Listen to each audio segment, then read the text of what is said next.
Hey everybody, welcome back to the Bourbon Note. I'm Greg. I'm Ben. And today, we're drinking bourbon.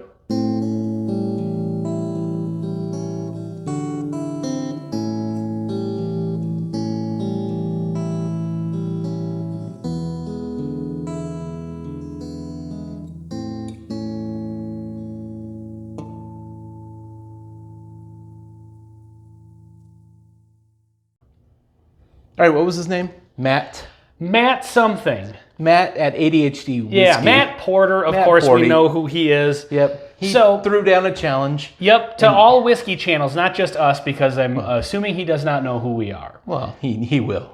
Boom, bang, pow, check it out. What if I could only keep 5 bottles of whiskey? If you have a whiskey channel out there and you're watching this, I double or triple damn dog dare you to make a video challenging yourself to narrow down your collection. If you could only keep 5 whiskeys, which 5 would they be? Challenge accepted. So Matt Porter did what are your top 5 bourbons? If you have to get rid of your collection, you can only keep 5 of them. And just note for future viewers, we're going to disagree about A, the premise of this video, B, where to approach it from, and certainly C, what we're going to include in our lists. Did you bring just all Basil Hayden? Just to spite That's what I'm waiting for. No, so we kind of figured that this Fireball and Basil Hayden. Yeah, this is open a little bit to interpretation because in Matt's video he was talking about how possibly moving back across the country, and if you can't take the whole collection with you, you can only take 5. What would you take? Yep. And I'm kind of approaching this from I'm taking the bottles as they are, as is off of my shelf with how much is left in them. Yep. And with the intent of I'm going to take these 5 bottles, and these are going to be what I start my new collection with. So I'm going to start building a collection all over again. These are the top 5 that I'm keeping from the existing collection. Fair enough. And I agree with your premise, but I had a pretty, I think it was important for me, impactful thought. I don't want to do what I did before. And just side note, when I started really becoming like a bourbon collector, I really hunted for unicorns far too much. Yeah. And I focused way too much on one distillery and some stuff that was maybe instead of spending, a certain amount of money for 4 bottles, you buy 1 bottle, and there's no benefit in that. Well, and that's... So I have some unicorn bottles. They are not in my list. Okay. And I'm explain why. I'll get to it in a minute, but... Well, let's let her rip here. Let's do the first bottle. Do you want to go first or you want me to? Well, since it's here, I will throw down. This happens to be a whiskey, but sometimes called a bourbon. This happens to be whiskey. A store pick of Jack Daniel's. Single barrel proof. And I've not opened this particular one, but I have 2 others that are open. They are exceptional. Yeah. So that's one that I would grab. And well, I'll let you do yours, and then I'll explain what I'm going for. Okay. Like the theme. So we'll keep the theme going here because my first bottle is, bam. This is Jack Daniel's, another single barrel proof. This is the Coy Hill edition that just came out this year, one of them. Yeah. This is 141.5 proof. Yeah, it's an absolute banger. It's excellent. 131.1. Yeah. It's a lightweight. And we didn't plan this. I don't know what's on Greg's list. He knows what's on mine because you can see him over there. But yeah, you can't go wrong. You got to have one of these for sure. So just to kind of like give a brief synopsis of where I'm going with my list. I have some unicorns, top shelf bourbons, a couple of like George T. Stagg, and I almost never drink them. One bottle's open, one's not. Because it's mostly because I'm afraid to run out and then not have it and be able to find it again. But I ultimately never drink it. So it's not really of any value. So if I took 5 bottles and I moved to a new location, the way that bourbon's supposed to be experienced is, with a group of people, but yet am I going to want to introduce new people to George T. Stagg? Like, it's a weird push and pull What you do is before you leave, you kill that bottle with your friends. That's a good idea. That wasn't part of the scenario. Yeah, it can be though. I mean, that can be part of your reason. What I picked are 5 bourbons or whiskeys that are definitely really, really good, but I'm totally okay with drinking every day, or you know what I mean? Sure. And this is what I want to focus on for a new collection and build out from here. All right. Oh, I'm excited to see what the next one is. So next, and these will be in no particular order. Yeah, we're not going like favorite to least favorite or anything like that. Captain Elijah Craig. This is the barrel proof batch C919. Nice. This is 136.8 proof. It is amazing. Well, all of the Elijah Craig barrel proofs are amazing, but this one is just, it is. I think I've only had a little bit of that one time. Yeah. And that was the night we drank a bunch of different Elijah Craig barrel proofs. Yeah. And they're all good, but this is actually really, I could use a good. refresher on that one at some point. Yeah. Well. Yeah, excellent choice. Yep. All right, so let's go with, and let's do this one here.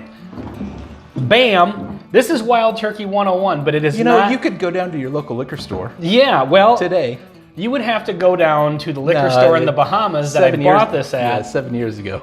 And, well, actually, you could have gone there before January, before I went and cleaned them out. So if you watched our video of our Wild Turkey flight, this is a bottle of Wild Turkey 101 from 2015. You see it's the older label. It's very sun-faded because this sat in a liquor store window in the Bahamas, in Nassau, for 7 years, give or take. Yeah. And so when I was down there on vacation, I saw this in the window. Got super excited about it because it's got the cool old label, and you know, when you're a bourbon nerd, you get excited about that stuff. And we wanted to do a video to see what it would taste like after sitting in the sun for so long. So we did that. We did one that we bought like a week ago.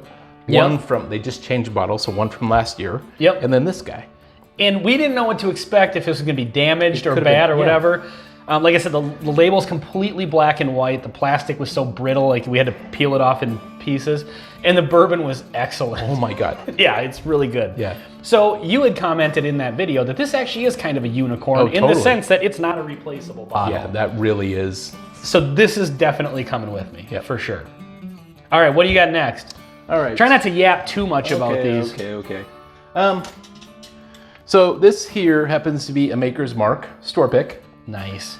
This happens to be that one that's all 10 are the French mocha staves. They've still got a couple. Exceptional. They've still got a couple bottles. Yeah. I need to get one of those. Yeah, it is so amazing.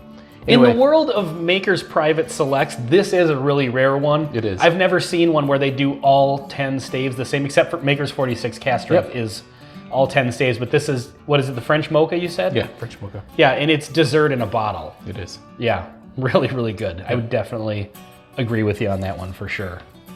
All right, so next on the list, let's go with Bam.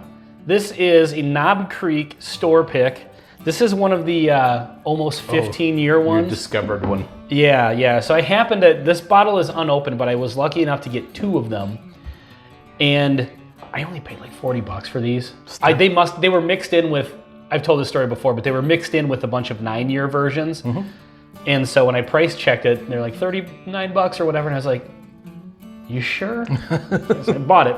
Yep. So I killed the one bottle of it, and this honestly might be one of my favorite whiskeys on the shelf. Amazing. It's so good. Mm-hmm. It's just a vanilla and oak bomb. It's amazing. Like I said, I think it's 14 and a half or 14 and some change years. Distilled in 2004, barreled in 2004, bottled in 2019.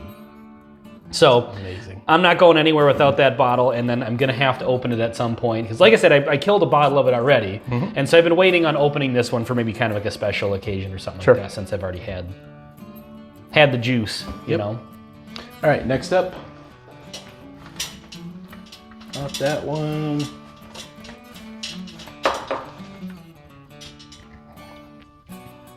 Ooh, interesting pick. This is Obtainium. And the reason I went with this one, and there were several that I was debating between, instead of hunting for like the big dogs, the unicorns, taking a chance on a smaller distillery, this is Cat's Eye Distillery, and finding like a diamond in the rough kind of thing, is just, that's where I think the fun is. Sometimes when you get the smaller distilleries, you go through a lot of rough before you find the diamond. And yeah, we've liked everything that we've had from Cat's Eye. And so I just picked up a bottle and bond from them that I just sent you a pick of. But this is like I think the fun part of bourbon hunting. It's not just looking for Blanton's because it's not on the shelf because you can hardly find it. Mm-hmm. But there's other and it's not stuff. as good as any of the bourbons on this show. Exactly. So instead of spending the big bucks on, you know, a few, you know, bottles, try something like this, or try, you know, there's a bunch of other stuff that's really, really good. All right, so in the spirit of, you know, what your collection is all about and drinking bourbon, you got to have at least one like regular go-to drinker, you know, that you're not gonna be too upset if you kill the bottle. So I've got, bam, Early Times Bottled in Bond. Now this is budget-friendly whiskey, happens to be one of my absolute favorites. I love this. It's not available in Minnesota, so to me, it's a little more. It's allocated, you know, when the bottle starts. This one is not open. I have one that's open and almost gone. But if I'm bailing and taking some bottles out of the collection, I'm taking the full one for sure. But I am down to my last bottle and a half of this, and I have to go to a different state to get it. The other thing is this is the Brown-Forman one. So this is now been purchased by Sazerac. Yeah. And so at some point, the actual bourbon itself. We need to do a comparison at some point. Is going to change. And so this one, I'm going to keep this with me as a daily sipper, but still a bottle that really is something I love and kind of means something to me, just because eventually this version of it's going to go away. And I can't just go to the store and replace this today if I wanted to. Right. So, all right. Bottle number 5, your last one. So this one is going to be controversial. It's frickin' Basil Hayden, isn't it? It's not. But it is literally available 12 miles from here at the local liquor store that I go to occasionally. You go to occasionally. It's sitting on the shelf, $91 and change.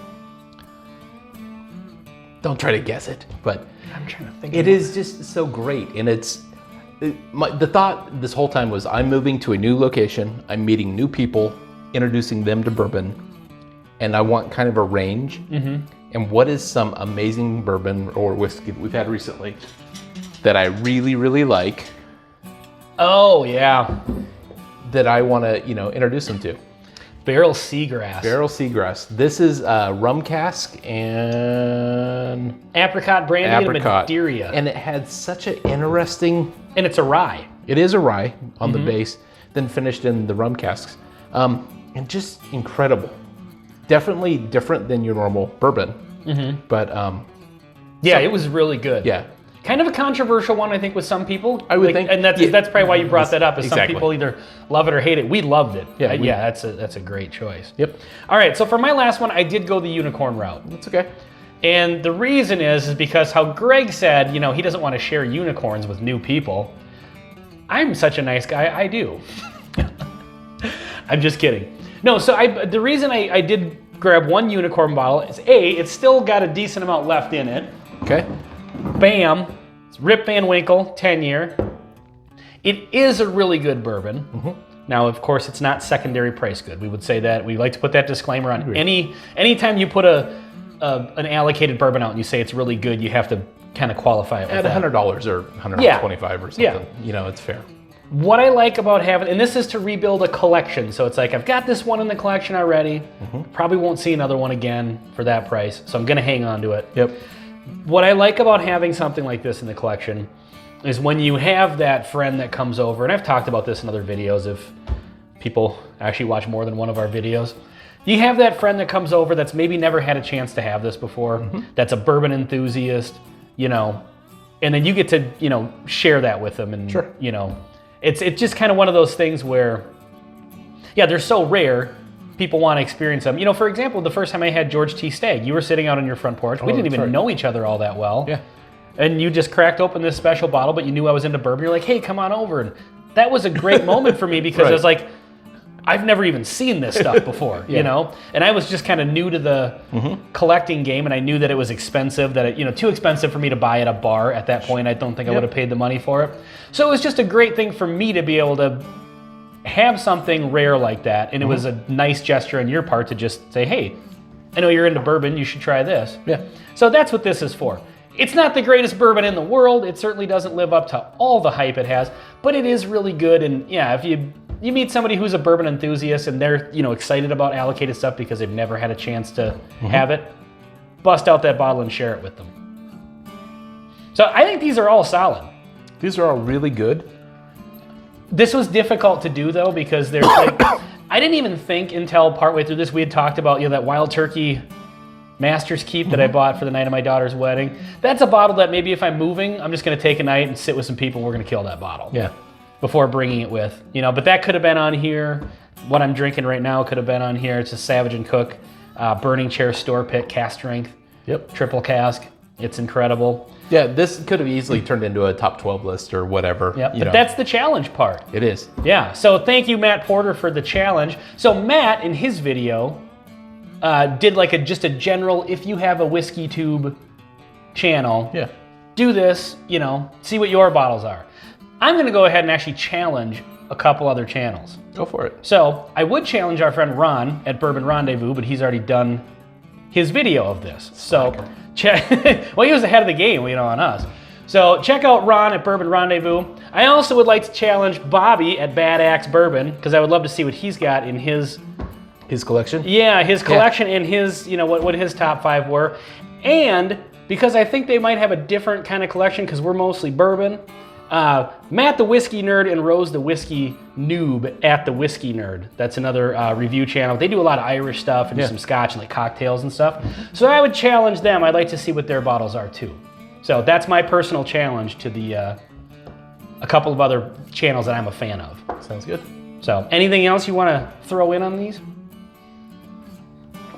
So I think our choices are a bit weird compared to like, say, Matt's, because he talked a lot about like personal experiences with each one. Mm-hmm. And while we've reviewed almost every one of these, or at least other versions of them, the one thing that we're missing is like the real big, like, actually getting a bottle from Jimmy Russell or, that kind of thing. Yeah. And I think...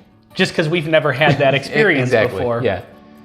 So I'm not quite as attached to any one of these, but I also thought it was still really hard. Yeah. And the big thing was I don't want to just like repeat the, hunt for the unicorns and ignore. Like I have no idea how many bottles I ignored, only looking at Top Shelf for the first year. Yeah, and only buying expensive stuff because you thought that, I think you learn so much more by buying 4 $25 bottles than absolutely. $100 bottle. Yep, for sure. But if I'm stuck with only these 5 whiskeys or those 5, I'm gonna be a happy guy. Yeah, totally. For sure. I mean, there's just not a bad bottle on this bar right now. Yep, I agree. So, all right. Well, this has been our, I guess, response to the challenge from Matt Porter at ADHD Whiskey. These are our 5 that we would keep in our collection. On the bourbon note, I'm Ben. I'm Greg. Cheers.